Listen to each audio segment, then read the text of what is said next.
The morning HOA Karen sicked the cops on me for shoveling my own driveway changed everything. I was out there at dawn in the freezing cold. My hands burned from the shovel handle. 2 feet of fresh snow covered everything after the blizzard. I piled it neatly on my front lawn like any sane person would. Then she stormed across the street like she owned the neighborhood. Karen Morrison waddled over in her designer parka and fake pearls. Her face was already red with righteous fury. "You are destroying property values," she screeched at me. I laughed at first thinking it was some kind of joke.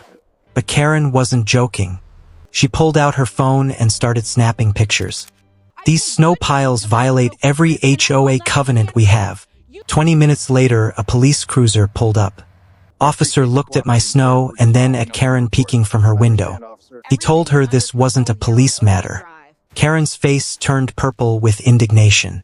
"This is against our rules, and I am the president." The cop drove away, shaking his head in disbelief.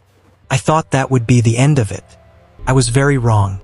3 violation letters showed up in my mailbox that week. Fines started at $200 each. They threatened a lien on my house next. That's when I finally dug out my closing documents. Hours at the county records office revealed the bombshell. Turns out I owned Oakwood Drive, the entire private street in front of my house, including the stretch right past Karen's oversized McMansion.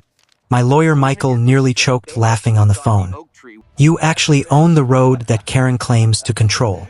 The next board meeting was pure entertainment. I laid the deed on the table in front of everyone. Karen's mouth opened and closed like a landed fish. "You can't possibly own our street," she sputtered.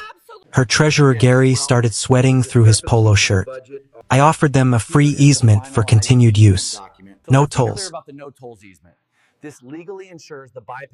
Karen called it blackmail and extortion. The irony was thicker than her foundation makeup. 2 weeks later, they sent their lawyer demanding I sign it over. That's when the real fun started. I began digging into the HOA financials like a man possessed. $30,000 a year from 80 homes. A big chunk funneled to Morrison Property Management. Guess who owned that little side business? Karen's lazy husband, Donald. The invoices were hilariously vague.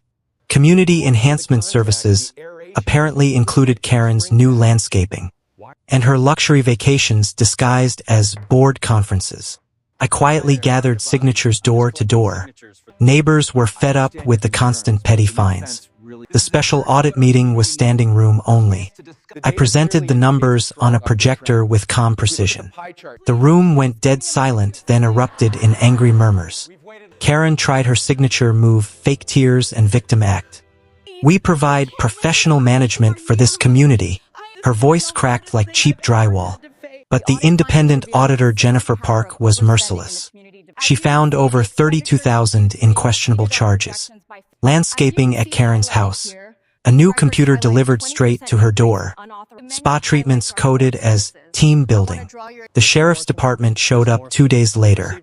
Karen and Donald tried stonewalling like pros, but the paper trail was ironclad and damning.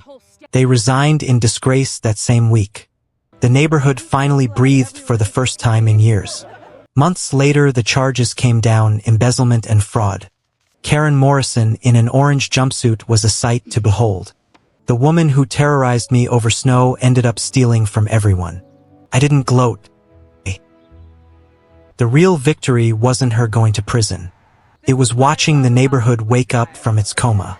We kept the easement on my street. No gates. Just common sense. Dues dropped almost 40% without the fake management company. People started talking to each other again. Kids played in the street I technically owned. Block parties returned after years of Karen's killjoy rules. Sometimes I still think about that freezing morning. If I had just hauled the snow away like she demanded, none of this would have happened. But some battles choose you whether you like it or not. Karen taught me something important about small tyrants. They always overreach when no one pushes back. The paperwork saved me. The neighbors finally standing together saved the community. Now when I shovel snow, I pile it exactly where I want. No caps. No Karen. Just quiet suburban peace that actually feels earned.